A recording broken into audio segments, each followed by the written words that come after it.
7, 6, 5, 4, 3, 2, 1.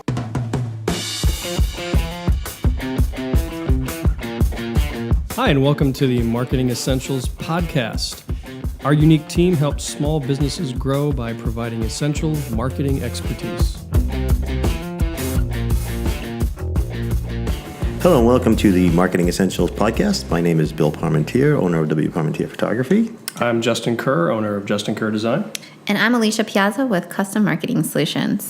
And together we make up the Marketing Essentials team. We're getting better every time. Yep. Just takes time.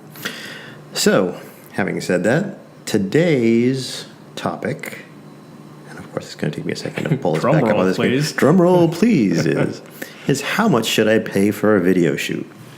Oh, good question. That is a good question. I have a lot of clients who are always I feel like I'm on the videos. Price is Right. I'm going to say $699. Oh, we have to guess? Oh, sure, go ahead. Well, Okay, well let's back it up for a second. Let's start with a 1-minute video. What is of what? Say just a basic video, no voiceover, background music, just straight. Okay, I feel like I have video. a little bit of an advantage because Bill's been helping me with some videos, guys. So. Actually, you're going to be at a disadvantage because okay. I found out I shot myself really low, but that's another story. Well, that's why we're here to talk today about how much it's going to cost. So I'll say like $700-800. Actually, that's low. Oh, wow. The average 1-minute video for a standard video, not a high-end video, meaning high-end cameras and stuff like that, is about $2,300. Wow. I was amazed. Lighting it, shooting it, editing it. Yes. Yeah. And that's without any voiceover. That's with saying that the client already has a script put together as far as the different pieces of it. Right. Script meaning like what should go into the video? Yes. Okay. Yes. So all that other stuff adds on to the cost. So, but there is a link for a website that I'm going to throw into the show notes. Okay. That will actually walk you through that process.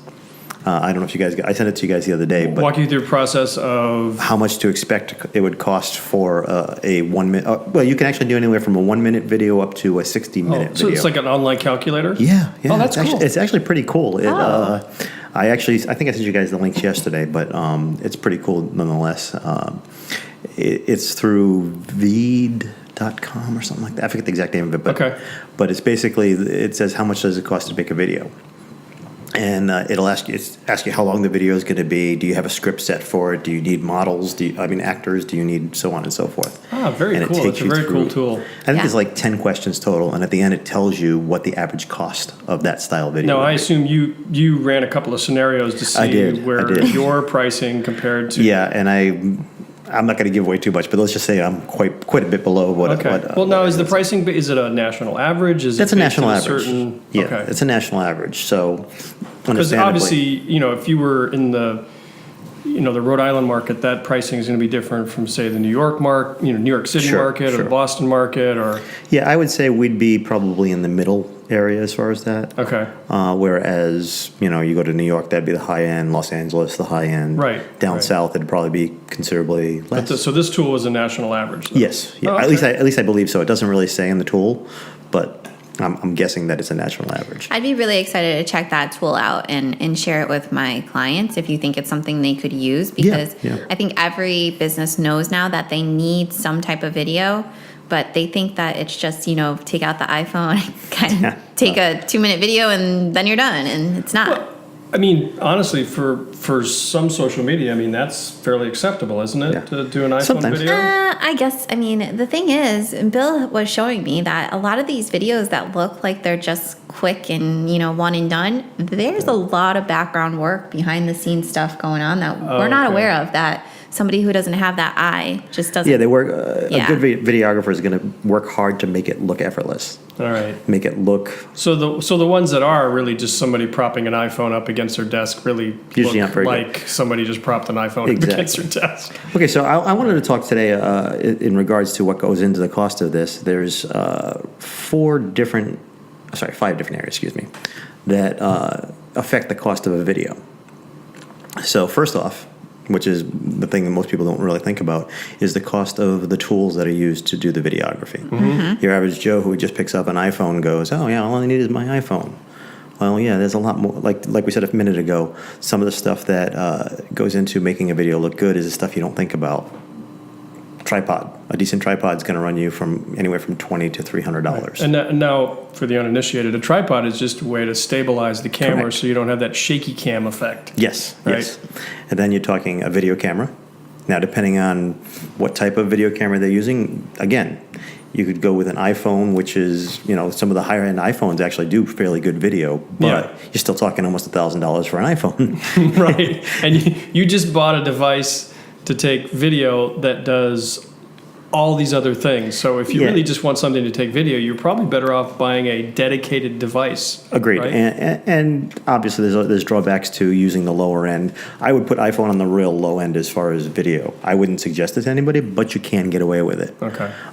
Then you start getting into your entry-level DSLRs. Those are going to run about $1,400 to $1,500. All right. I'm going to ring the tech speak Oh, bell sorry. here. Ding, ding, ding. You got to Yeah. explain what a DLSR is. Or DSLR even, right? Yeah, that. Exactly. Yeah. A DSLR it stands for Digital Single Lens Reflex. Okay. Yeah, what does that mean, right?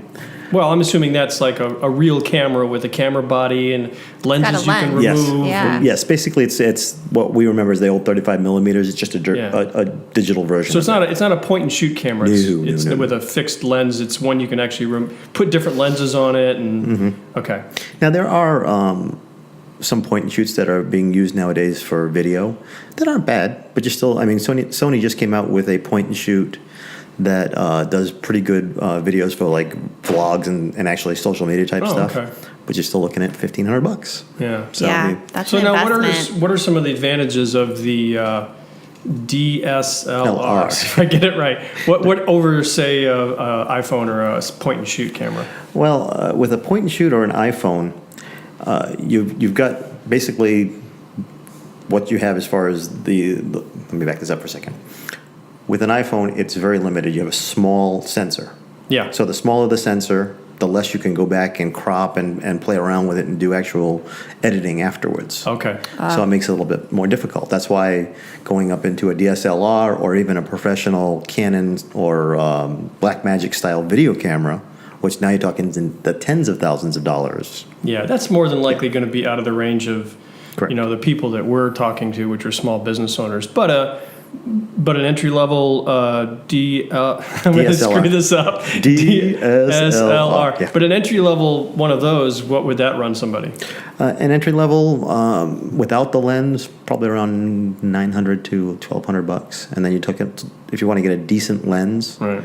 another $1,000. Plus, there's other things too, right? So one of the things yeah, that I noticed with using a camera is you're trying to record voice and it's far away. Mm-hmm. So you're talking, you need an external microphone, Yep. which is another couple $100. Now, we haven't even talked about editing software, backdrops, lighting kits. All said and done on just the tools alone, you're talking anywhere between $10,000 and $20,000 to do it properly. Wow. That's a big investment. So I mean, on my notes here, I have $5,000 to $12,000, but the reality, it can go much higher than $10,000 Now- and much lower than $5,000. Let's compare that to what we were talking about earlier. When we first started, you said, okay, how much is a 1 minute video? And you said, typically 1 minute video, a couple $1,000s. But that's somebody like yourself coming in with all the necessary equipment and all the expertise. So now you're talking about just getting into this to do it yourself. You're already into it for like a $10,000 Sure. investment. So now $2,300 doesn't seem like a lot of money. And now even go a step further. Now I'm going to skip over my next note here, but you get your post-production, which is your software, your editing. Now you got to take the time to learn how to do the editing. Right, because you're never going to, what you actually record, you have to cut down and make it look good. You're never just going to, right out of the camera, it's going to look great. Correct. So now that's one more thing you're dealing with. So in post-production, you're going to be taking those raw files and making them into video. Alicia and I just talked with a client of hers who had somebody that had done some video that was, for a 1 minute, what should have been a 45-second to 1 minute video, we had almost 2 minutes worth of video. Because all. there was no editing, right? There was no editing done. Yeah, and that's boring. Actually, there was some editing done when I went back and looked at the original raws, but the person who edited them didn't have an idea of the best way to edit them, and when they did, they made scenes last a lot longer than they needed to be. So editing is an incredibly valuable skill to have. I'm a big movie buff, and I've watched a lot of these YouTube videos about how editors work and what kind of magic they actually bring to a film, and to have a great editor can make or break a film. So in the same way, having somebody who knows what they're doing when they're editing raw video together can make or break your video. Your video, it's just a 1 minute video. Sure. So now you've got that. So you get your post-production, your tools. So that's 2 of them. And then you have pre-production and concept planning. Those 2 kind of fall into place. Okay. Concept planning is basically where you're going to sit down with the client, or you sit down yourself if you're doing it yourself, and figuring out how are we going to approach this video? What do we want to convey? What's the story we're telling? So that's the concept phase. So you need to be able to discuss, the subject matter and how much raw video needs to be placed into that. Yeah. Or it would be I can see how that's important. I mean, if you don't know your content, then you don't know what to put in your video. Correct. So you have to plan this stuff out. And I think when we're watching TV shows and videos, we don't even notice all the cuts and edits. But you made a good point when you were looking at the video for that client bill. You and you're like, you do notice when the edits aren't there and it's just a straight shot. But we're so used to really great editing for videos that it's almost like it's just become natural for us to expect that a video plays like that. And when you have this long, drawn out, one kind of like angle, no dynamics to it, it gets boring. And sometimes that's by necessity. When we first started doing these video podcasts, because of the type of software we were using and the cameras we were using, we had one cut. Because there really wasn't much we could do to do jump, what they call it. It's called a jump cut when they jump from one scene to another. And it's so ingrained in us as far as what we see in commercials and TV shows. Social media now, too. Social media. Facebook has Facebook Watch now. That when you see one solid video that's uncut in any way, shape, or form, it sticks out. Yeah. It kind of has this, whoa, something's not quite right on this. Right. Unless it's done for artistic reasons. Yeah. Like in some movies, they'll have one long sustained shot. Sure. But they're doing it to, evoke a mood or bring the storyline along. But typically in like a marketing video, you're not going to do that. Sure. Trying to keep the user engaged. Correct. Throughout. So part of that is now, once you go from the concept stage where you have your story that you're going to be putting forth, the next thing is pre-production. That's where you're going to set up the lighting. That's where you're going to prepare all your equipment, get that ready to go. Have to know how to use the equipment. That's another thing we didn't even really talk about. Buying the equipment's one thing. I can give you a high-end sports car, Justin, but that doesn't mean you're going to know how to race it at Daytona. No. So that's the other thing to think about. You can go out and spend 25, 30 grand on all the equipment that needs to be done, or even get away lucky and spend 5 or 10 grand. But if you don't know how to use it, what are you up against? What are you going to have to do? Take a class or something? There's classes. Well, see, for me, I take multiple classes during the course of the year on how to use Photoshop, how to use Final Cut Pro, all these things that I use, the software, I am constantly training on it. Stuff that I did 6 months ago, I know how to do better today. Right. And besides, technology is changing all the time, so you've got to stay up on that too. Trends change, Absolutely. All of that. So you can see how, when we're talking about a business trying to take this on, it takes on a life of its own really quickly. Right. And it can consume everything you do. So I'm not trying to convince people that they shouldn't do it, but I'm just saying that this is something that when you start to really think about all the pieces to it, how much work it is, that's where you end up. So now you get your pre-production, you've got your equipment set up. You need to have your interview questions prepared, if it's going to be an interview style or a talking type video. If it's not, you're going to need the specific shot lists. Like if I'll take the food prep thing for instance, we may take shots of the stuff going onto the grill. We may take some shots of them doing the prep for the vegetables that are in it. So all those things have to be thought about ahead of time, because you don't want to go into the day of the shoot and go, what am I shooting? I don't want to call out my client, but he tried to do a video and he was trying to blend a drink and he didn't have the top to the blender and then the champagne glass wasn't right. And it just didn't work out that great. Yeah. There's a lot of work, prep work that goes into it. Sure. There's a lot of staging that has to be prepared. Sure. They call it staging, whether it's for photography or for videography. You want to make sure that the area is staged so it looks good. Right. I mean, I used to do some art direction for photo shoots when I worked for a university. And, we had to do a lot of prep work. We had to figure out, okay, what are the different scenarios that we need for the publication? How many student models are we going to need? Are we going to need any props? Sure.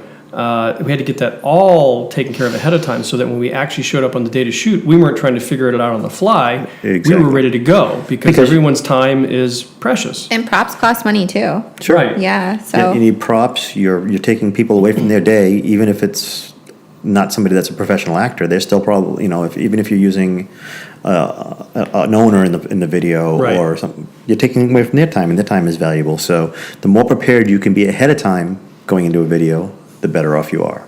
And then, of course, the video shoot, the videographer is going to have to look at other things. That's the other part of it, and say, okay, what's the shot list? What are we going to be shooting for the day? So he can have a mental, or she can have a mental checklist in their head of, okay, I need to make sure I get this shot, I get that shot, so on and so forth. Also, what they call B-roll. Okay, another technical term, I know. B-roll It's not sushi, right? No. Okay. No, it's not sushi, Love sorry. sushi. B-roll is basically nondescript footage. Stuff that could be just about anything. One of my favorite examples of B-roll, I don't know if you guys have ever seen the TV show Sopranos. Yeah, a little bit. Can you remember the opening credits where he's driving down the road? And they keep showing him drive. You see the side of the road as he's driving? That's a B-roll shot. So it's like an intro. Is it most commonly used for an intro? Not necessarily. Sometimes it's used as an intro. Sometimes it's used as an outro. Sometimes it's used in the middle as a transition. Okay. Yeah, so if you're interviewing, say, the owner of a business, a restaurant, for example, rather than just having this talking head through the whole thing, the B-roll would be chefs working in the kitchen, or food prep being done, or people in the restaurant. could it have a Or even just voiceover panning yes. Sometimes, a lot of times, B-roll will have some sort of voiceover of it, or music at the very least. But the other thing in the restaurant would be like a panning of the actual restaurant itself, so you can actually see the atmosphere of the restaurant while the owner's talking. Say. So just as you're talking about these things, it's quite evident that, when you walk into a place of business or a company, you're already thinking for them because you've done it before. You're going to do it again. Yes. And you're just bringing in that kind of like insight that they Correct. probably don't have time to think about. They're just like, oh, let's make a video. Yes. And all these little things don't come into play because they Correct. don't have time to think about that. And they shouldn't have to, but I Right. mean, the reality is, like we've said in previous podcasts, some people just don't have that money to be able to do that, but then they end up coming up with ways that have to be much cheaper and may not give them the results they want. Right. And ultimately, I would say 80% of the time, people that do that type of work end up coming back to see a professional after the fact anyway, because Because they're not happy with the 'cause product. I don't like yeah. how this looks. I don't, so on and so forth. So, Yeah. we're trying to keep these a little bit shorter now. So, in an effort to do that, let's just do one quick wrap up as far as the 5 different areas that we're looking at as far as that do affect the cost of your videos. One is the tools, basically your software and your hardware, cameras, lighting, tripods, backdrops, software, all that stuff. Then the next thing is the concept planning.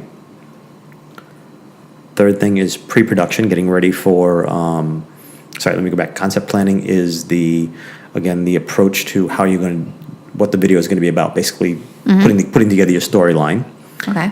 Pre-production is when you put together the shot list for that storyline, prepare any interview questions for anybody that's going to be interviewed during the course of the video, and then preparing all the equipment, lighting, cameras, media cards, etc. Then the day of the shoot, you have the video shoot itself, which is number 4. The videographer makes sure everything gets shot on the shot list, shoots any B-roll / raw video that they need, and also interviews any predetermined people that were done during the course of your concept planning. And then finally, post-production, which, believe it or not, is usually the most time-consuming part of the process, is where all the raw video that has been shot is reviewed, any transcriptions that need to be done, any notes that need to be made. This is when we do the most talking with the client, because they're going to give some of the input back and say, hey, I like this a little bit, I like that, can we change this a little? And we'll make some changes, obviously. You don't want to get into all kinds of crazy changes at the end, because that makes it a lot more time-consuming. Yeah, I mean, some pricey. of this you would discuss with the client beforehand, right? That's all part of the concept planning. So if Okay. you've done the concept planning properly, there should be very little going back and forth afterwards. So if you needed something like a motion graphic, a computer-generated motion graphic, where like the logo flies in from the left and spins around or something like that, Yeah. that would be a conversation you'd have before. Correct. In the planning stage, but then you would actually do that work in post-production. Correct. Yes. Okay. Yeah, I mean, in some cases, I may even set that up ahead of time. If I've got some time and I know the shoot's on Friday this week, and I may have a little bit of time and I know I already have the logo and I already have all those pieces. Yeah. I can do that as part of the pre-planning, but it can be done on either end of the. But you need to know about it ahead of time, because Yes, correct. that gets worked into the price of the whole shoot, Absolutely. and you have to know that that's going to be part of it. And especially if they don't have a logo, now you got to go to somebody. We're hoping at that point they have a logo. Yeah. But Do you have a logo? And they hand you a piece of letterhead. It's like, not what I had in mind. You know, you have a digital file? yeah, and then they give you a little thumbnail about Yeah. a quarter inch by quarter inch. But Yeah, that's I've another been story. So, did you guys? We got about 2 or 3 minutes left. Did you have any questions on this that you haven't hit already, or?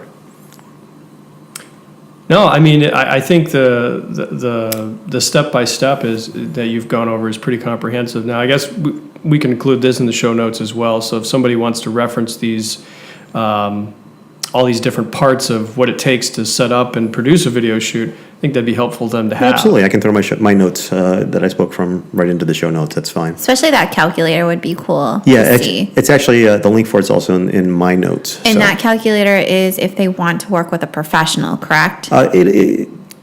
Yes. Okay. It basically what it will do is allows you to get an idea of what you're looking at as far as a cost for a professional. Okay. Okay. So that way you can go, okay, well, I want to do a 1-minute video that's promoting my new sneakers.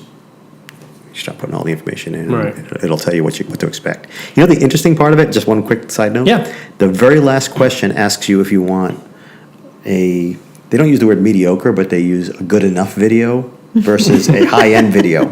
Because when you start talking high-end, now we're Yeah. talking, ultra high def, all that stuff. Sure. So they give you the option to pick at the very last question whether you want Good enough. good enough. When I say good enough, it's probably HD, but not 4K. Okay. Do they have examples of those? No, they don't show. Unfortunately, they don't show any examples, but I know they someone do who have could show you icons that tell examples, Bill. Yeah, there you go. I could definitely show you some examples of that. Well, that actually kind of flows into the question I was going to ask is, and not really a question, I guess more of a statement.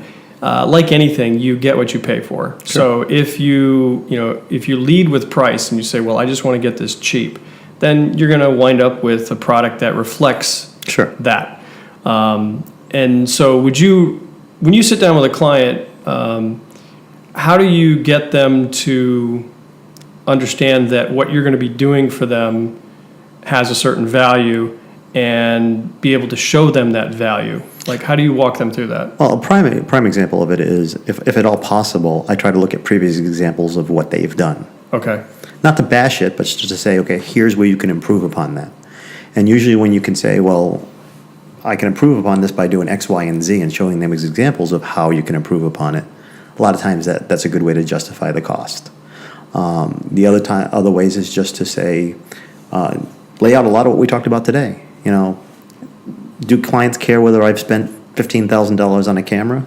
Probably not. No, I think they're more interested in the outcome, so Sure. I think if you're able to, like you said, sit down with them and look at stuff that's already been done and show them where they could make improvements, or show them things that you've done to say, here's We can polish it a little right, bit. For you. here's a good example of what I would do for you.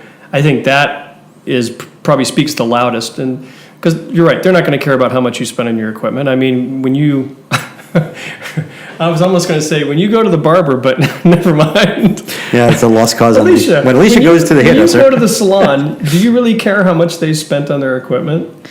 No, but I care how my hair looks at the end of the day. Right. Ultimately, so that's Bingo. Ding, ding, ding. Same thing with you go to an auto mechanic. You don't care how much the tools cost. No, you just want want your car fixed. They have quality parts, and that you're going to get what you want, Right. what you came in for. So And I mean, same with video. I guess ultimately, my takeaway for this for everybody would be: there's a lot that goes into videos that people don't realize.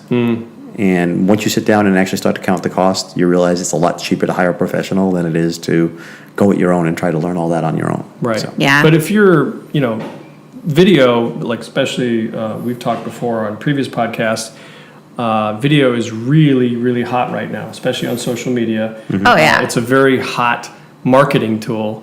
So it should definitely be a consideration in your marketing strategy to include video. It's an And- investment. it's not an expense, it's an investment because it's going to help your marketing do better. When you can do so much more with a video than you can do with pictures and Sure, words. and I'm sure So. you also see it in the social media end of some really crappy videos versus. Yes, I do. And I'm not asking you to call out any clients. Don't get me wrong. I mean, I think it's fine if you're doing a quick Facebook Live and you just want to kind of like communicate with your followers or whatever.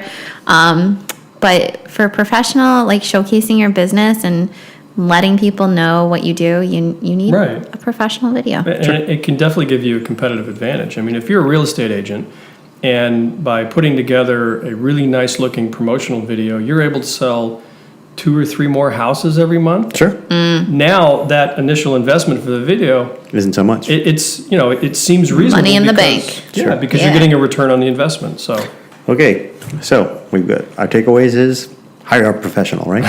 I know one, yes, What's that? a professional. Oh, you know professional. I thought you said you knew another takeaway. I'm like, oh. Oh no! And you can find out more about our professional Bill here at marketingessentialsteam.com. that's right. Yes. So I do want to, just before we wrap up today, because I know we're real close to the end, I just want to give a shout out to our venue today, Yes, yes. Rooms and Works, which is a co-working space in Providence. Mm-hmm. And you can check them out on their website, roomsandworks.com. Providence, Rhode Island, everybody. So, yes. And I think we should give out one more shout out while we're at it. Just something that started recently that we haven't really talked too much about, but our little roadie marketing group. And I paid in to, obviously, it's not really Marketing Essentials team, but it is something that we have a Facebook group. It's called Little Roadie Marketing. Was it at Little Roadie Marketing? If you just go to Facebook, Little Roadie Marketing Group, it will come up. And it's a great place for people to go back and check and see if they're, or not to see, but to talk to other people, see what some of the struggles they're Right. having as far as marketing. Sort of a conversation, a support group. Yes, a support place group's the where best way. we get resources and information about marketing. And we just put it up not too long ago, and looking for people to join. And while we moderate it, we're not necessarily it. There'll be other people talking about Oh, right, their yeah. struggles and stuff. So People much smarter and better looking than us. hey, speak for yourself. With that, I think it's time to say good night, Grace. I'm going to say. Nobody's going to get that. Yeah, no one, no. Let's no. try that again. All With right. that, we'll say, hey, look, music. That tells us it's time to wrap this up. That's a little alarm clock. I'll cut that out So afterwards. thank but you for joining us. Thank you for joining us. Thank you, guys. And we'll talk to you soon. Bye. Bye. Maybe. I'm in the wrong screen.